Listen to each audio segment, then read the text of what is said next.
Ayan, hello everyone. Welcome sa ating channel guys. Welcome sa mga subscribers natin, sa mga napadala sa ating channel. Ayan. So ngayon guys, dahil nga maraming mga dumating ngayon dito sa Yarda.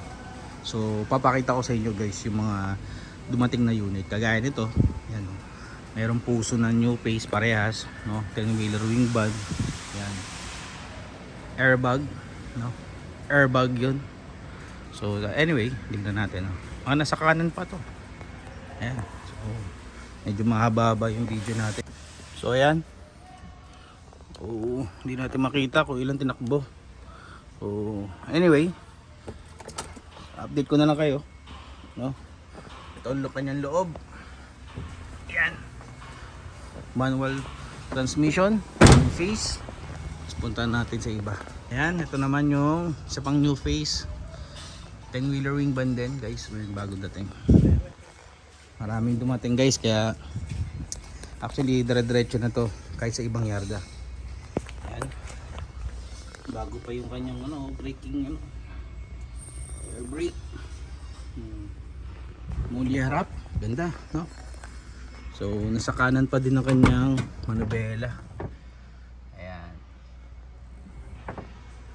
Kainit, may laman pa siyang mixer. Ayan. May dalawang tangke. Tapos punta pa tayo doon. Kanyang airbag. Ayan. Airbag yan guys. Tapos meron ditong napaka-pogi din. Yun o. 10-wheeler wing ba naman? Bumper light. Ganda yan. Huwag kayo mag-alala guys. Dire-diretso naman ang dating ng mga unit dito. Hindi lang naman dito sa Pinkukuanan, kahit sa ibang yarda. Meron siyang freezer na H-stud. Naghahanap sa atin yan. Dito medyo matagas na lang, no? Ayan. Dami ng tagas. Dahil especially sa may oil pan nya. Kailangan palitan na ng gasket. Tapos meron ding tama dito. Siguro ano yan? Siguro diesel. Hindi natin alam. So fuel line anyway. Kung ano man yun. Ayan. Freezer siya na F-series. Tapos ito yung 12-wheeler naman. Pero ito bubble top. Ayan, bubble top siya. Punta pa tayo sa kabila. Then meron din dito guys, no? May original molye. Original molye 6M70. Ayan. Original molye 6M70. 6 single differential lang siya. Makinis din yung chassis niya guys. Ayan o.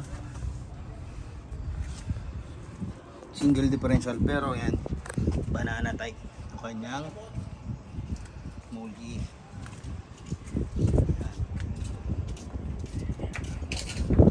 Dapat tayo dun sa isa.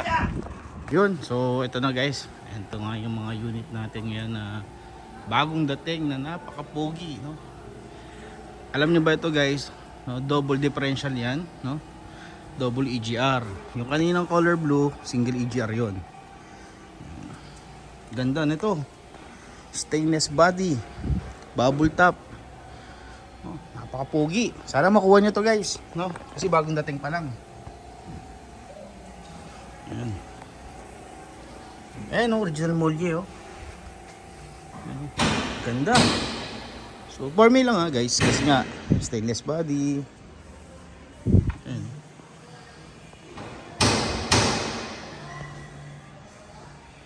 Taman-taman to kay Boss JC kung gusto niya ng puso. Double pa yung may pressure na din tayo dito guys. Ayan. Tapos ito din, meron din puso din dito. Ayan, solid din, bagong dating. Pero mas nauna na to may convert kasi ito hindi pa nako-convert.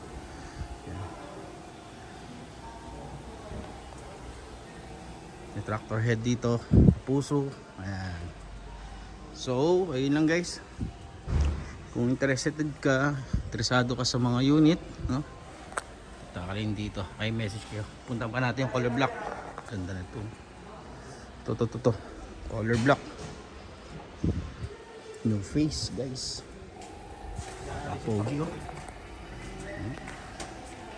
Pwede niyang lagyan ng ano yan, windbreaker.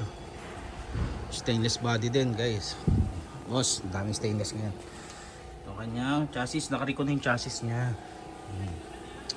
Anyway, ito makita kong pero original Molia.